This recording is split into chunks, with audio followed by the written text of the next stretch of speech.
पृथ्वी को कौन घुमाएगा? किससे घूम रही पृथ्वी? लॉजिक दो कुछ। कहां से घूम रही पृथ्वी? किसके कारण से घूम रही? कौन घुमाने वाला है? कुछ बताओ तो। हवा घुमा रही है?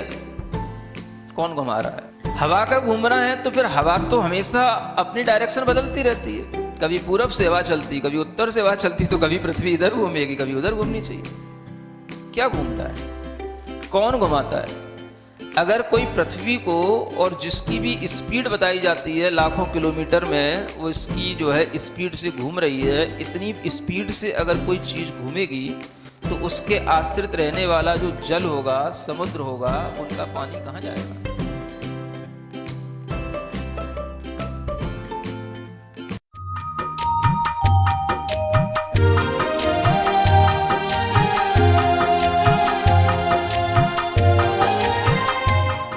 ओम अरहम नमः।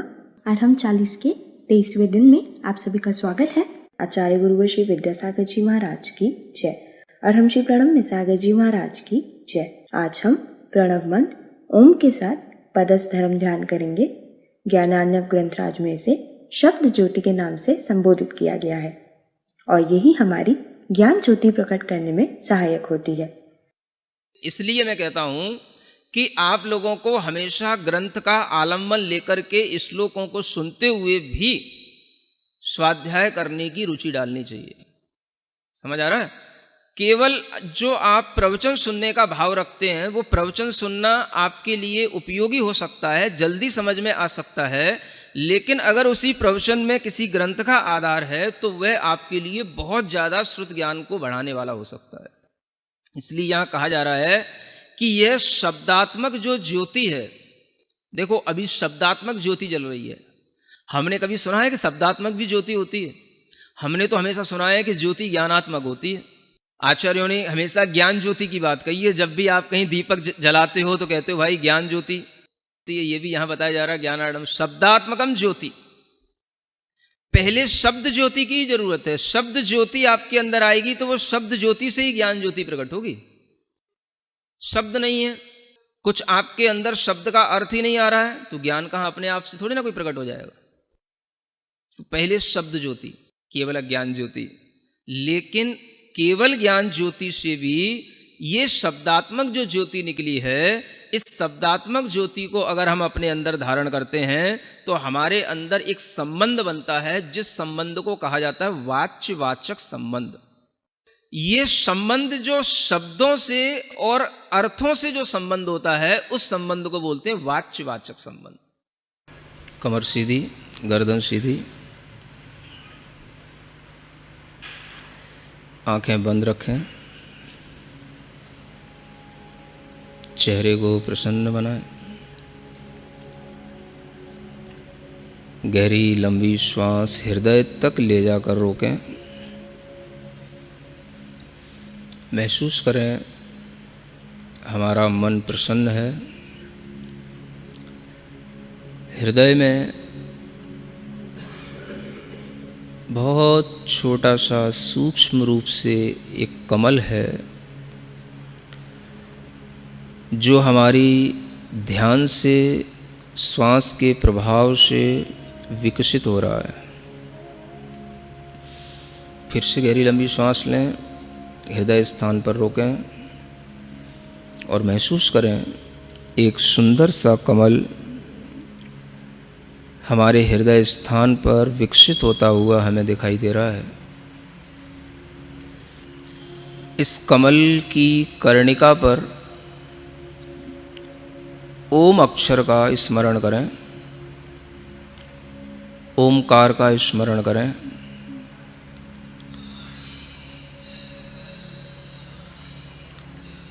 इस ओम की आकृति को अपने मन में लाने के लिए इस ओम का एक बार नाद करें।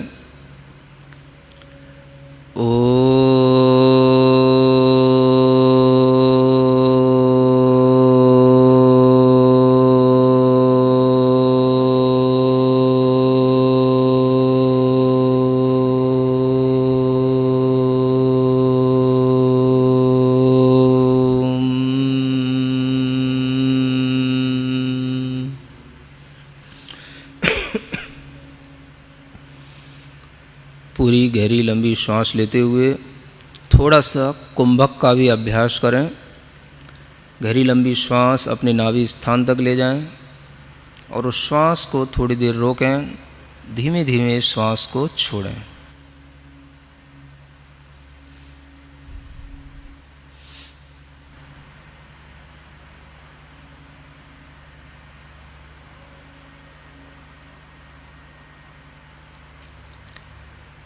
फिर से अपना मन पूरा हृदय स्थान पर लाएं। हृदय कमल की मध्य कर्णिका पर ओंकार का स्मरण करें। उस कमल के चारों ओर बहुत सारे पत्ते हैं, दल हैं, कमल की पाखुड़ियाँ खिली हुई हैं। उन पाखुड़ियों पर हम स्वर और व्यंजनों का स्मरण करेंगे। पहली पाखुड़ी पर स्वरों का अंकन्यास करें। अ आ, इ ई, उ ऊ, री री री, लिरी लिरी, ए ऐ, ओ औ, अंग ह। उसी के बगल में दूसरी पाखुड़ी पर क वर्ग का पूरा उल्लेख करें। क ऊपर से कमल दल की पाखुड़ी के ऊपरी सिरे से निचले सिरे की ओर लाते हुए कर्णिका की ओर आते हुए क, उसके नीचे ख, ग, घ, ञ। उसी के बगल में च वर्ग च, छ, ज, झ, ङ। उसी के बगल में ट वर्ग ट, ठ, ड, ढ, ण। उसी के पास त वर्ग त, थ, द, ध, न। उसी के बगल की पाखुड़ी पर प वर्ग का प, फ, ब, भ, म। उसी के बगल में य, र, ल, व। उसी के पास अंतिम पाखुड़ी पर श, स, क्ष, ह। सभी स्वर और व्यंजनों से युक्त हृदय कमल पर ओंकार का स्मरण करते हुए गहरी लंबी श्वास लेंगे और उस श्वास को रोके रखते हुए अपने माथे पर उस ओम का चिंतन करते हुए मस्तक से चंद्रमा की आकृति की एक रेखा मस्तक पर महसूस करते हुए अनुभव करेंगे कि वहाँ से कुछ अमृत जैसा झर रहा है, जिससे यह ओम सिंचित हो रहा है और यह ओम उस अमृत के सिंचन के साथ में धीमे धीमे मेरे पूरे शरीर में व्याप्त हो रहा है।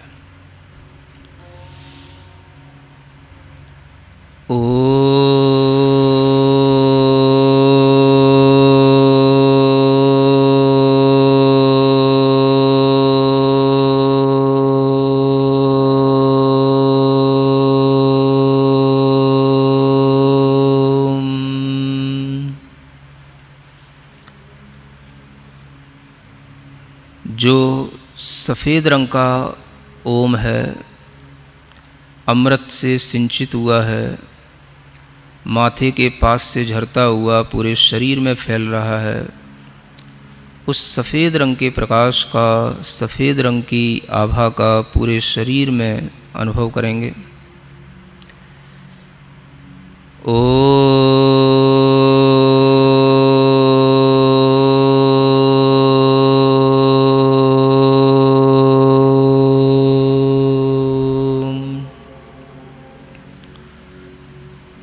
एक गहरी लंबी श्वास लेते हुए एक ओम को अपने नाभि स्थान पर स्थित देखेंगे और उस ओम को गहरे लाल रंग में चिंतन करेंगे। सिंदूर के समान गहरे लाल रंग का, रक्त के समान लाल रंग का, और उस ओम को भी पूरे शरीर में फैला हुआ अपनी रक्त कणिकाओं के साथ मिश्रित होता हुआ महसूस करेंगे।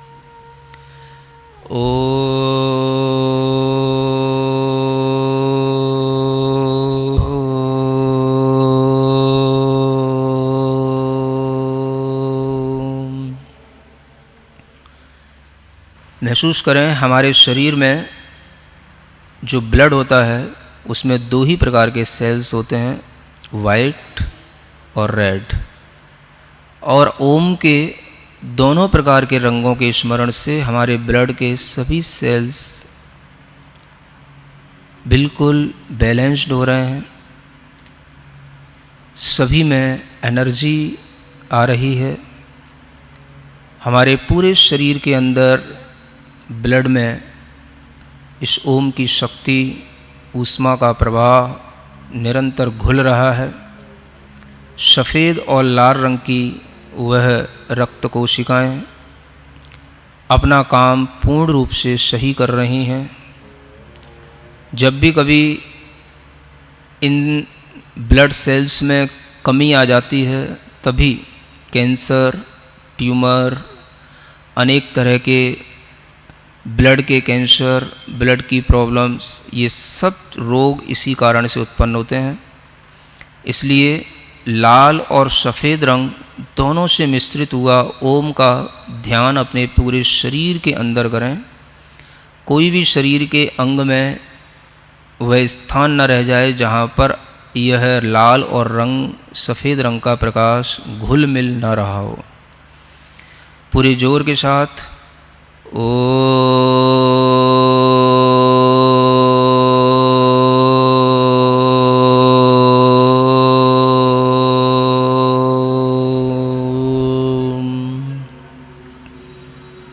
पुनः एक बार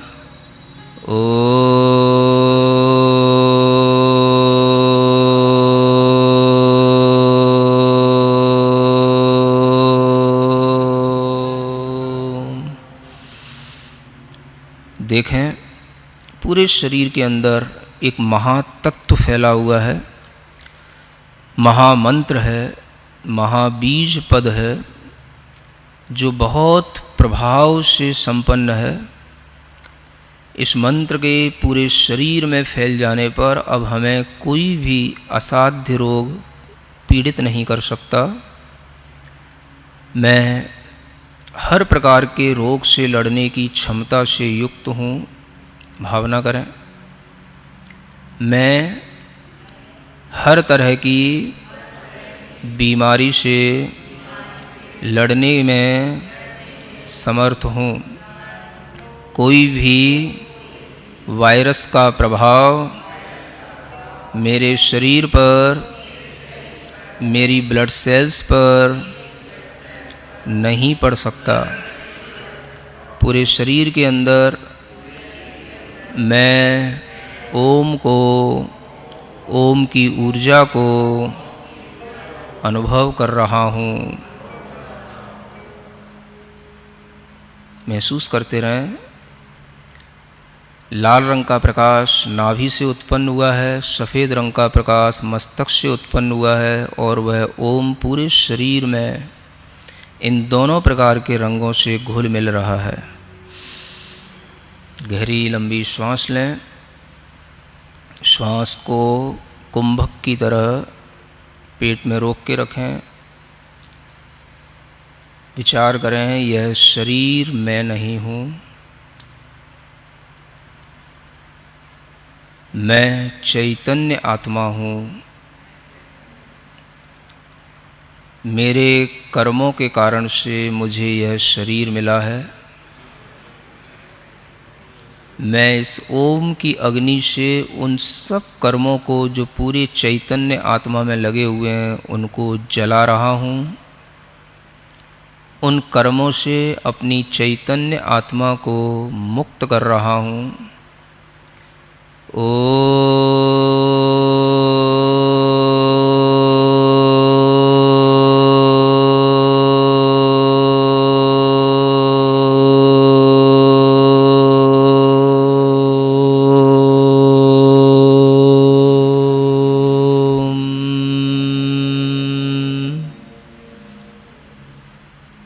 महसूस करें पूरे शरीर में फैली हुई चैतन्य आत्मा से जुड़े हुए सभी कर्म भाग रहे हैं, नष्ट हो रहे हैं, दब रहे हैं और मेरा आत्मा शुद्ध हो रहा है, स्वस्थ हो रहा है।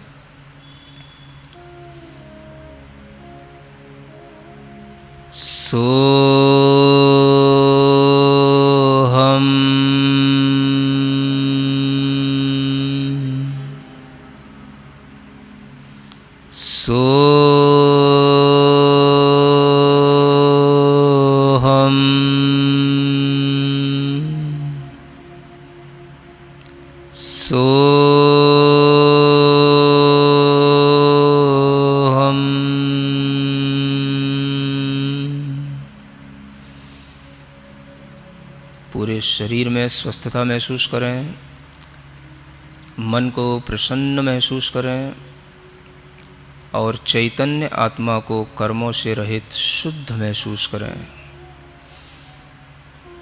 मैं सिद्धों के समान शुद्ध चैतन्य आत्मा हूँ।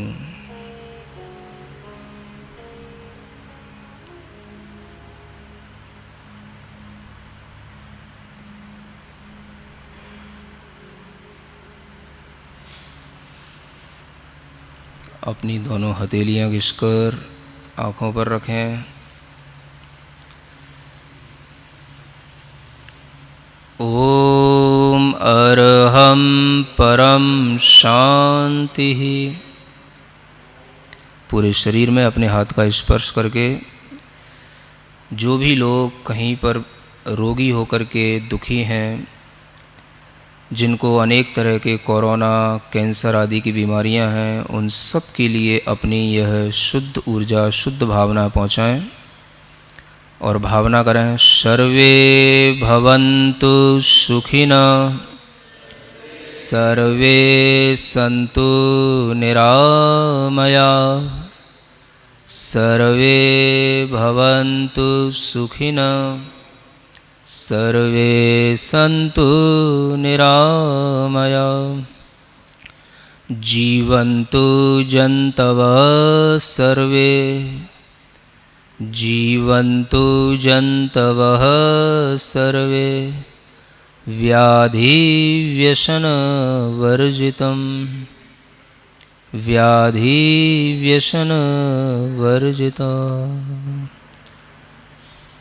ओम शांति, ओम शांति, ओम शांति। जैसा कि अरहम ने कहा, लाल और सफेद रंग में ओम का ध्यान करने से हमारे रक्त पर भी प्रभाव पड़ता है, तो आज के समय में हमें इसे अवश्य अभ्यास में लाना चाहिए।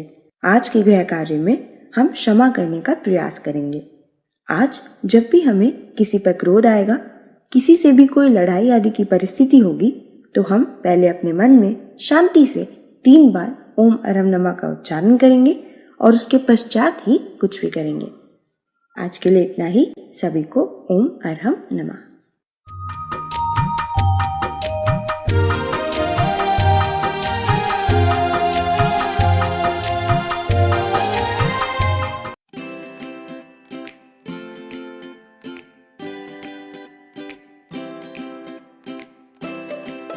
पृथ्वी को कौन घुमाएगा?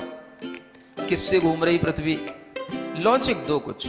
कहां से घूम रही पृथ्वी? किसके कारण से घूम रही? कौन घुमाने वाला है? कुछ बताओ तो। हवा घुमा रही है? कौन घुमा रहा है? हवा का घूमना है तो फिर हवा तो हमेशा अपनी डायरेक्शन बदलती रहती है। कभी पूरब से हवा चलती, कभी उत्तर से हवा चलती, तो कभी पृथ्वी इधर घूमेगी, कभी उधर घूमनी चाहिए। क्या घूमता है? कौन घुमाता है? अगर कोई पृथ्वी को, और जिसकी भी स्पीड बताई जाती है लाखों किलोमीटर में, वो इसकी जो है स्पीड से घूम रही है, इतनी स्पीड से अगर कोई चीज़ घूमेगी तो उसके आश्रित रहने वाला जो जल होगा, समुद्र होगा, उनका पानी कहाँ जाएगा?